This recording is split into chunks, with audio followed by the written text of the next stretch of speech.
Kemper Profiler Tones and Talks. Hello, everybody. Hello, Internet. Hello, Mr. Thomas Dill. How are you? I'm fine. Cool. Wonderful. Well, everybody, this time you are in for a treat because I think we're going to show you some amazing sounds today. And the whole theme of this episode will be EQ and amp tone shaping with the help of EQ. What are the options? Why is it great? And why do so many people, including us, at least including me, myself, forget these options every once in a while? And thanks to Thomas,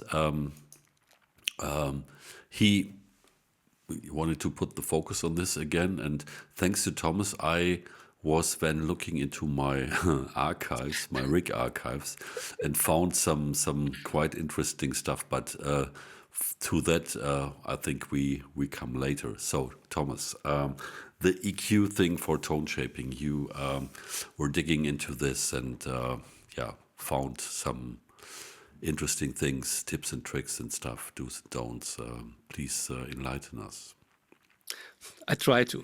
So the first thing, we have different options in the profiler using EQs. So as last episode where I used some, let's say EQ settings in the cap section, I won't focus on that now. I will focus on the EQ modules. So we have three different EQs, graphic EQ, studio EQ, and the metal EQ. And how to use them, this is just my approach. So how I use them for tone shaping. And I think many other guitar players use them in different ways.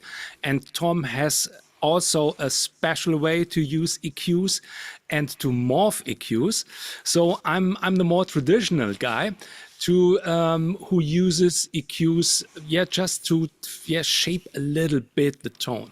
So first starting point when I'm editing some tones, some sounds, I start with the amp EQ. So cap is not touched at first.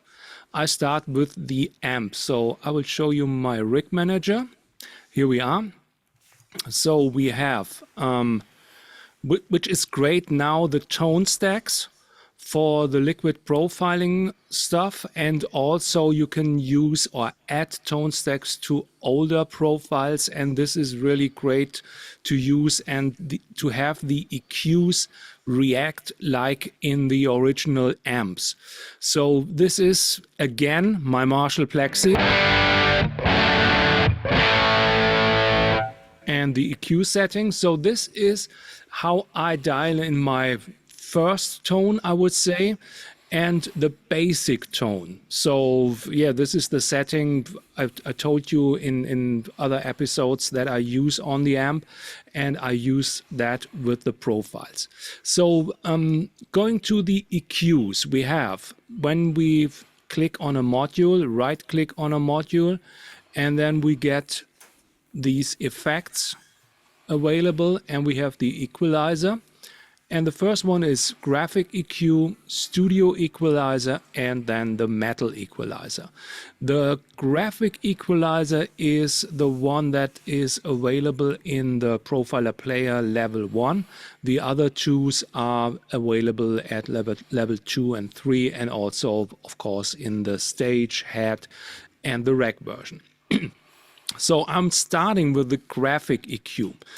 Let's take a look at it. It's an 8-band EQ with frequencies from 63, 125 up to 8K, and a low cut and a high cut, volume, and also a mix level. So you can use parallel EQing. So if you have a drastic EQ setting with much high frequencies, you can turn down the mix and it is not that harsh. So you can check out these stuff. So For me, I'm using the graphic EQ as some kind of booster.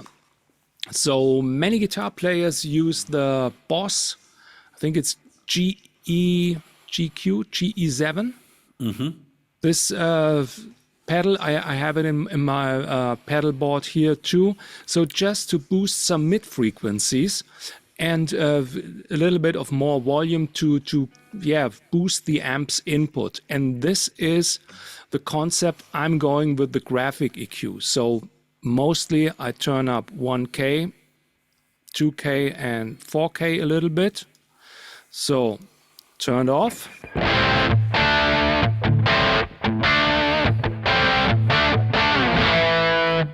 You get that one?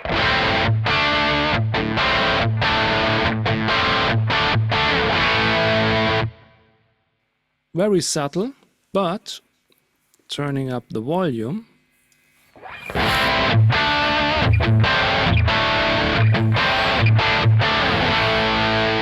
Gives me that. Without the EQ.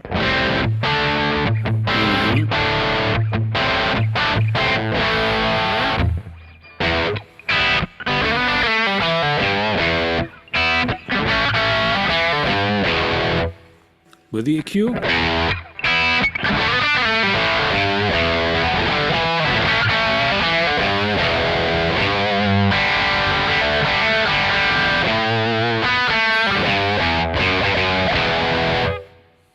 So you get, the first one is really to get more gain, boost the input section, and having some specific frequencies just boosted. And with these 8 bands, you can really boost very fine tuning. The problem with some boosters is, with the neutral boosters, you get the low frequencies already boosted too. So with a booster or a frequency, EQ boost. EQ boost, you can just shape out these frequencies. It's mostly the mid frequencies, and you get this really more specific boosted tone and more gain, of course. Yes, and what you're actually doing, or you can even think of that, that you can, if you would have an EQ like this, because as guitar players, you usually have a drive pedal which shapes the frequency, or a distortion pedal that shapes the frequency, or a treble boost that shapes the frequency, or this GE7 with the 7 bands in EQ.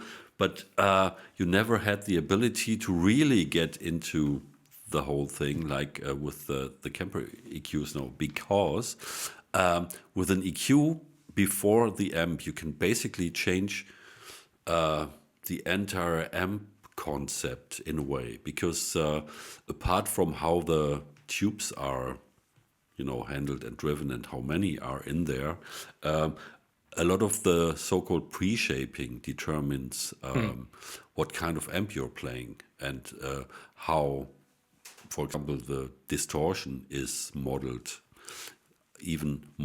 or designed in analog tube amps, because by taking away the low end and boosting certain mid frequencies, you get into more the modern amp sounds and stuff like that. And so with an EQ like this, what you were just showing, you basically have the possibility to do this as well, and even make a modern amp a little bit more older, or even you take an old amp and can make it even more modern, and of course make various guitars work much better or more to your liking in front of a certain amp.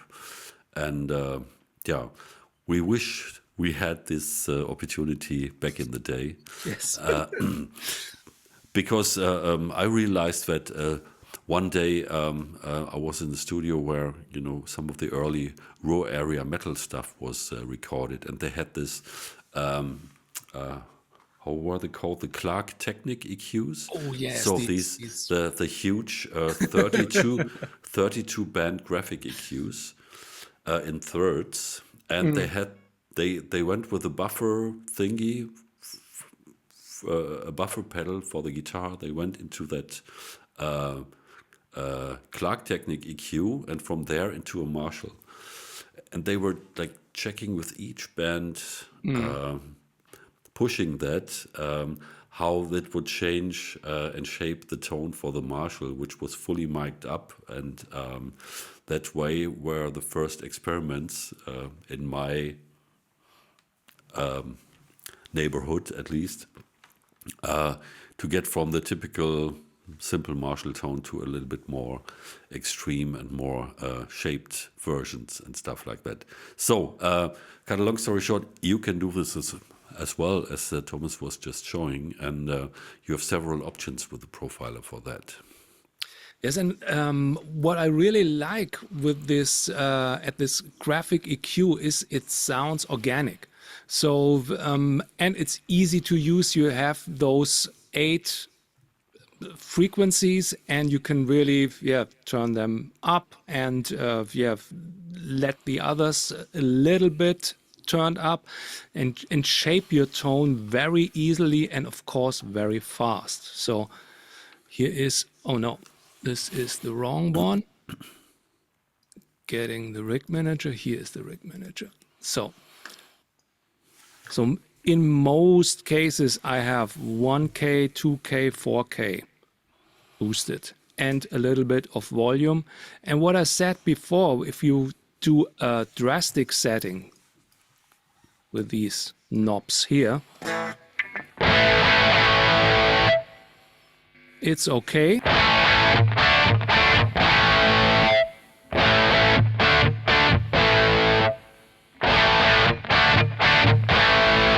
And now you can turn back the mix, turn down the mix.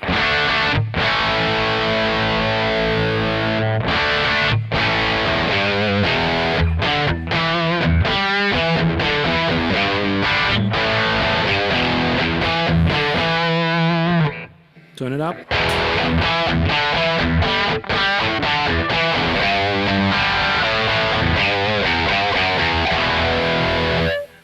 So this mix parameter is also a nice to have one, and makes this really an easy usable boost EQ, and this is how I use that one. So next is the studio EQ.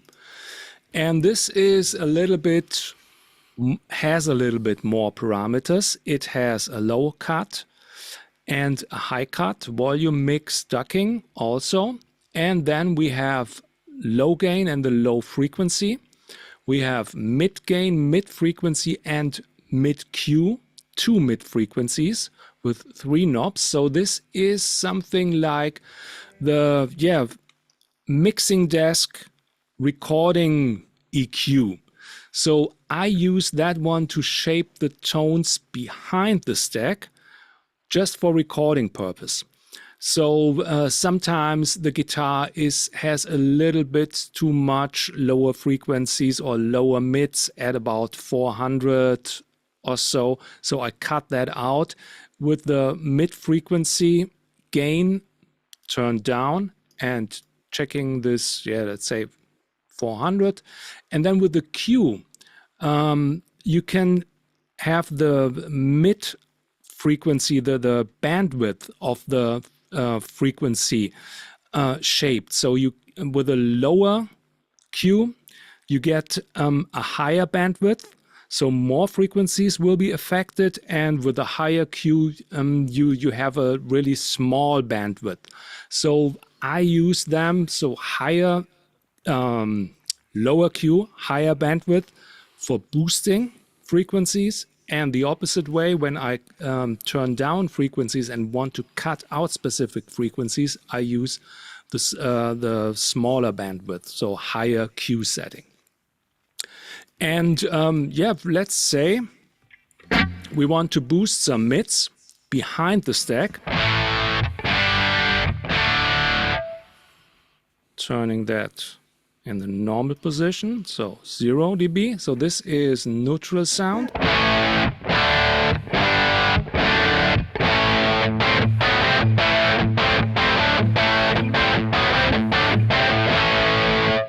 Then, yeah, about 3K. Boosting, so lower Q, and then get a 5 dB boost.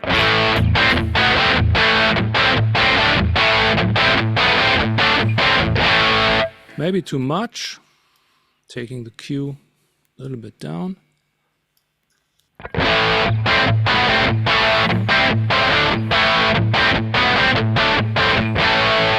Drastic setting will be 10 or 11 dB. So this is very much boosting, and this works really fine. You don't need to have that high setting, so this is just to fine-tune your tone. The opposite way, what I do sometimes is boosting really high and checking out which frequency does disturb the tone.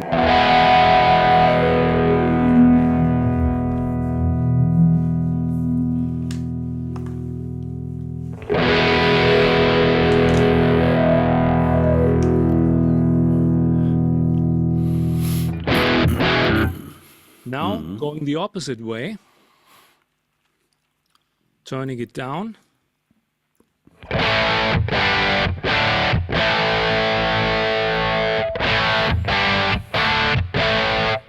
You get a more open tone. Without the EQ. With the EQ.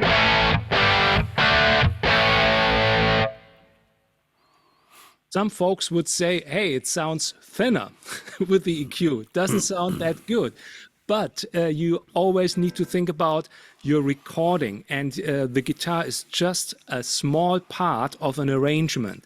And so you need to cut out some frequencies to get cut through the mix, or that the guitar is heard and doesn't hurt other instruments.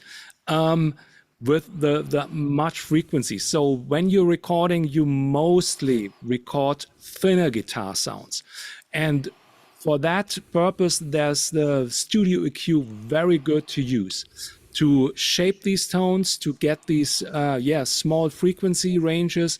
Just check out the opposite, which frequency boosts some frequencies, sweep through the frequencies, and then check this frequency which doesn't sound good, and cut it down. So this is something what people most of the time do.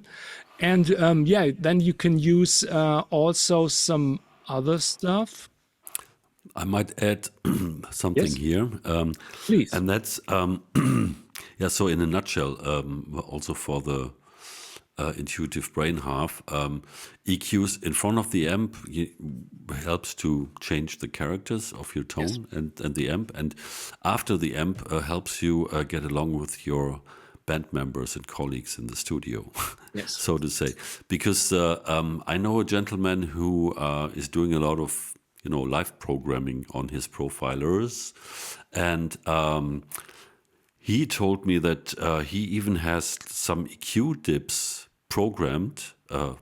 They come from the MIDI when the singers are singing, so that the guitars can stay in the mix where they are, sometimes quite dominant, but he's taking out some of the mid frequencies to give room for the vocals, and when the vocals stop, the guitar gets back into this frequency range again. And he's doing this with morphing or some automation with the MIDI stuff, and he's doing it for various acts. He's playing guitars with like Wacken and Rock am Ring and stuff like that. So it gives the man on the mixing desk at FOH much more time to focus on other things, which are sometimes more burning in live situations when, making sure where the guitar sits. So that's also an amazing thing you should take into consideration, because it helps make the overall sound of your band better. Of course, and making the life of the sound engineer way much easier. This is very important. So Yes. don't think about, the sound engineer turns me up when I'm doing a solo. So no, Yeah. Right. Right. you need to turn yourself up. And of course, when this is something I learned how to record guitars. So record the guitars that are pre-shaped for the mix. So not with boomy low frequencies and harsh high frequencies. Take it so that there is not really much EQ needed when you like to mix it. So it's good to record, or to have some for your studio recordings or studio sessions, some rigs prepared that are shaped for recording and have a little bit thinner tone to cut through the mix and to help the producer and sound engineer to do his job, and to not need spend that much time on turning out frequencies on the guitar tracks.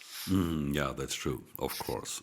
So this is the studio EQ. And another thing, what I like to say is you can think about EQs in front of the stack have impact on the gain structure, and behind the stack don't have impact. So the gain stays at the same, you just shape a little bit the frequencies. This is very important to know. Okay, so here we are. And you can also do the high cut settings, so to match to the speaker frequencies here in the studio EQ, if you don't like to do that in the cap menu. So there's the other option. But if I have it here in the cap menu, I won't do it in the studio EQ too. So I did a lot of these shapings with the studio EQ in the Legends Tribute collection. So to match the sounds of the amps to the original recordings. So there was much need of tuning in some high gain at specific frequencies, and tuning in or cut out some mids at specific frequencies. Okay, number 3. Changing to my favorite high gain amp, the Mullet.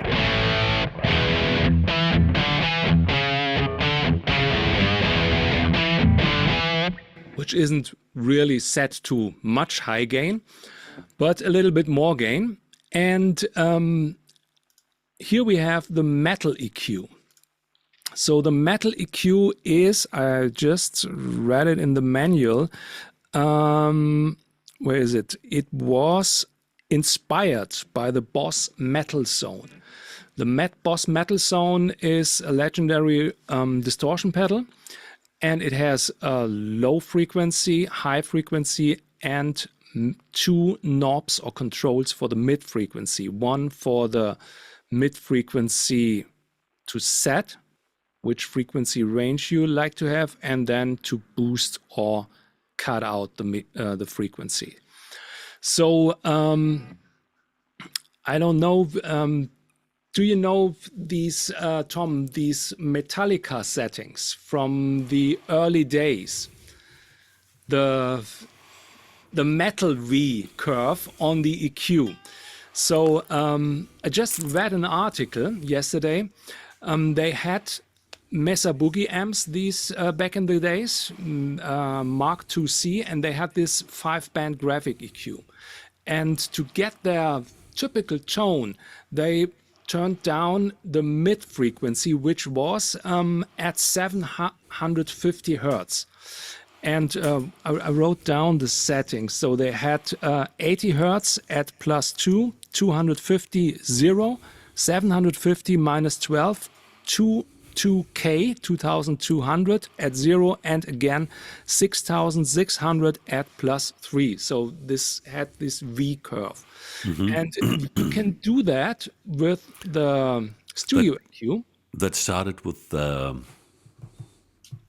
Black Album, because before they were using Marshalls, and they had a completely different sound. Yeah. And just when they had the deep scooped sound that came with the different arrangements of the songs, then this whole thing gelled and came together. Yeah, they lost it a little bit. Yes. On the way now with the fractals. I mean, you could do that with the fractals as well, I'm sure, but even on the later records, it came back a little bit more to the typical heavy metal sound stuff, which doesn't have that low impact. Yeah, but please go on. Yeah, okay, no problem. Here's the rig manager. So the setting of this typical Metallica V-curve is low gain at 80, mid gain at 700, some 752, lower down, not that much, and I have the other option, high gain at 6.6. So this is original, no EQ.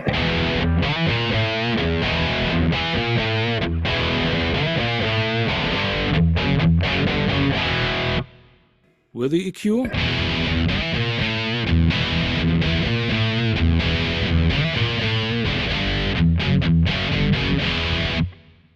So you get this, lower boost and the mids cut out. I have these at -5.3, and you can do something similar with the metal EQ. So also changing to 750. Here we are. 756. Okay. And then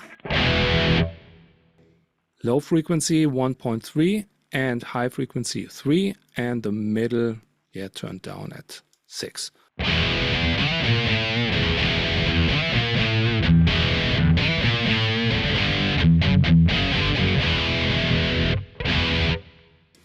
So you come close to these metal tones. You can shape it very much. You can turn up the middle a little bit.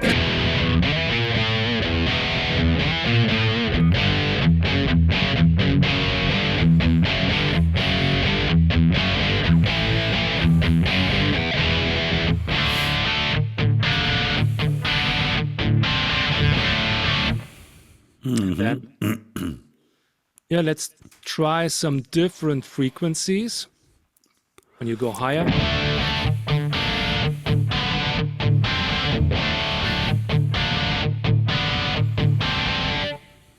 Going deeper, about 5.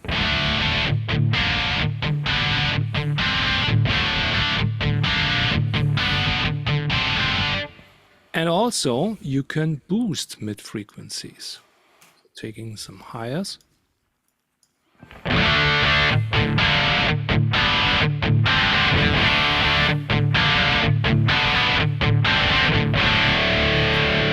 Without.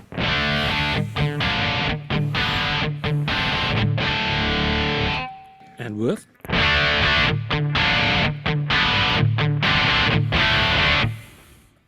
So again here, the lower settings for me are the better ones. So not that high boost.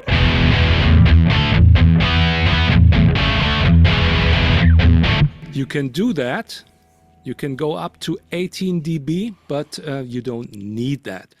So I always stay somewhere between 0 and that's 2.5 in the lower section and a little bit more in the higher section. And then shape the mid frequency to your needs, to your taste of tone. And it says mid metal EQ. You can also use that one just for blues settings. in front of the amp, just shape this specific mid frequency and boost it. It's a little bit different voiced as with the graphic EQ, but you can definitely use that one in front of the amp too. Oh, sorry, excuse me. So this is the metal EQ. Tom, you Yeah. have something to add to the metal one? Yeah, that. But you said it already that it's basically misleading because you could use it as a very, very nice. I think you're frozen now. I just pause until you're back.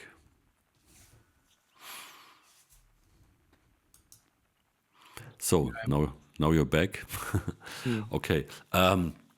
What can I say about the metal EQ? First of all, that it's misleading because of the name, but it describes, of course, because where it comes from, the idea, what it is. But it's basically for any genre a great booster. I mean, it would be a tunable treble boost, for example, if you would. If you know what you're doing and what you're after, because when you can dial in for your specific guitar, you know, the sweet frequencies that definitely make the amp really come to jump at you and interact with the guitar. So that's very, very handy. And as it has this limited amount of parameters, it comes in quite handy to put it in front of your amp. When you really want to change some characters drastically, then you might go for the other EQs. But to just get the overall some basic stuff of a guitar boosted, then this is really the thing to go for. Yeah, it's easy to use, and I just checked out the frequency range is from 20 hertz to 33 K. So a lot can be boosted, and for me it sounds really for the dogs. I think it's the dog boost at 33, and you can use it very simple as these behind boosting, frequency boosting, tone shaping behind the stack, or as a gain boost in a specific frequency range for some other tones. And it's easy and fast to set up. So this is the most thing. But the studio EQ, you need to know how to use it. It's a studio EQ.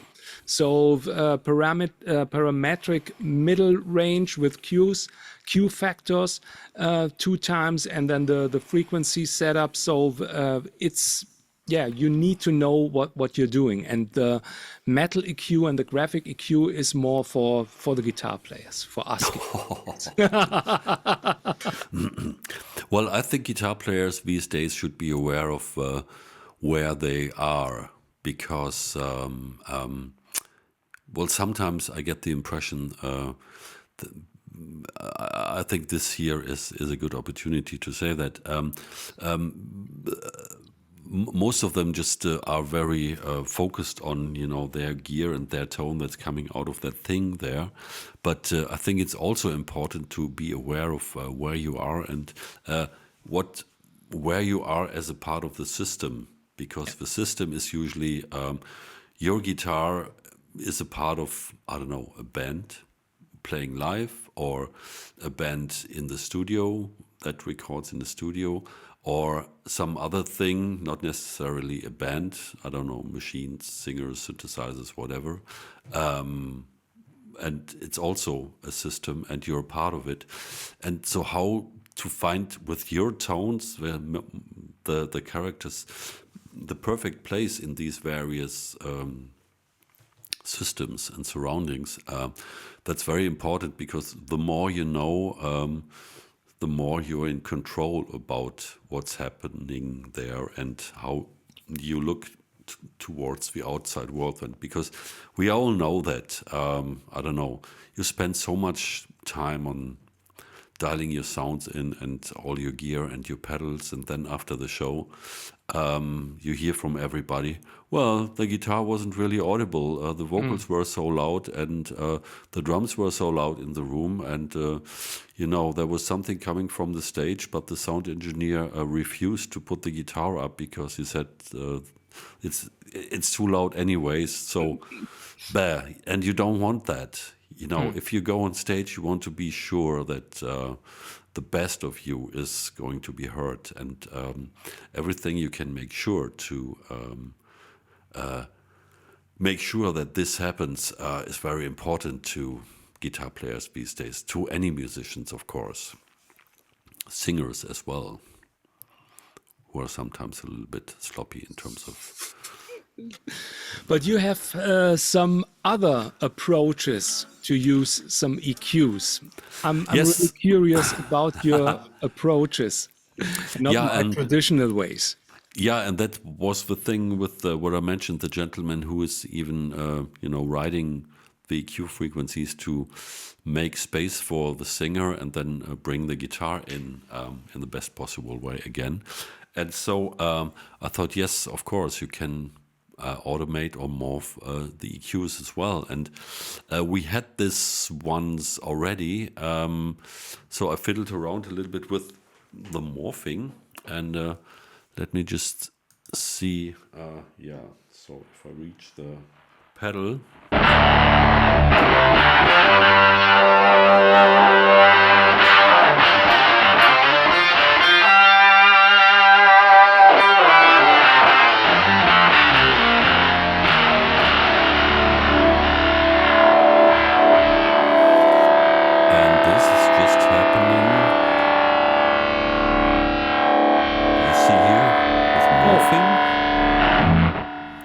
Just morphing, but you see the EQ here. All right. So that's basically the thing. And again, with the Metallica tone also, the most interesting stuff is happening in the mid.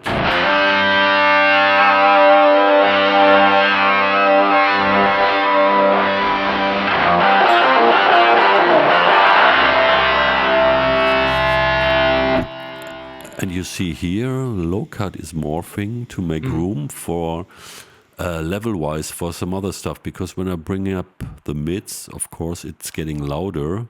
Yes. And by taking away the low mid, there's a little bit more volume space for that. And then also I have another mid band, which is going up. And then there's also a little bit of the metal equalizer, but I think... here there's only the volume involved, because I needed to have a little bit more volume control, because everything was, getting a little bit over the top there. The amp, I disabled that. There was some morphing here on the amp module. Then there's the pitch, also making room for some stuff. The compressor, there's a fuzz in here, and the booster, but they don't do much. If I switch off the EQs, maybe let's have a look what's happening.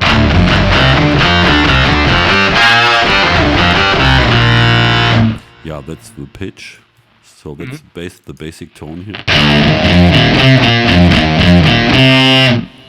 If we just take the EQ.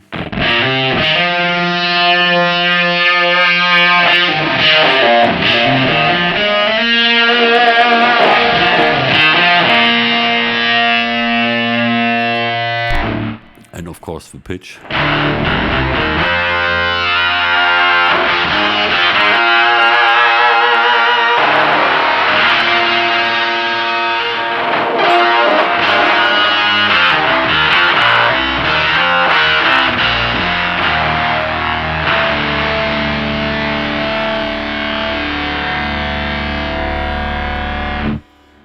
Yeah, and I've created 3 of these, so it's been a while. Let's have a look. I don't know what's going to happen here. Oh, it's loud.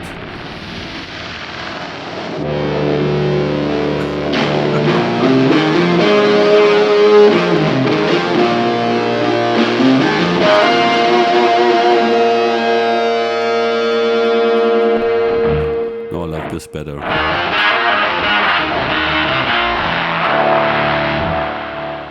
Well, yeah. So that's morphing the EQ, and also the amazing thing is that now, excuse me, the cable. Yeah, so now this all works with the player as well, because all the EQs, the big ones and everything is available, and you have more effect blocks for that weird stuff. And yeah, so EQ, I mean, basically also wah-wah is EQ. And Yes. to understand and to utilize EQ for your guitar tones is really, really important. And yeah, so thank you for bringing this a little bit back to our conscious and mine as well, because we talked so much about drives and the tone shaping capabilities of the various drive pedals, even without utilizing the drive parameter, the distortion aspect of it. But with these EQs here, you have even more precise tools to shape your tone. Once maybe with a drive you don't get to the point where you want to go to, and yeah, one of the EQs might help to go,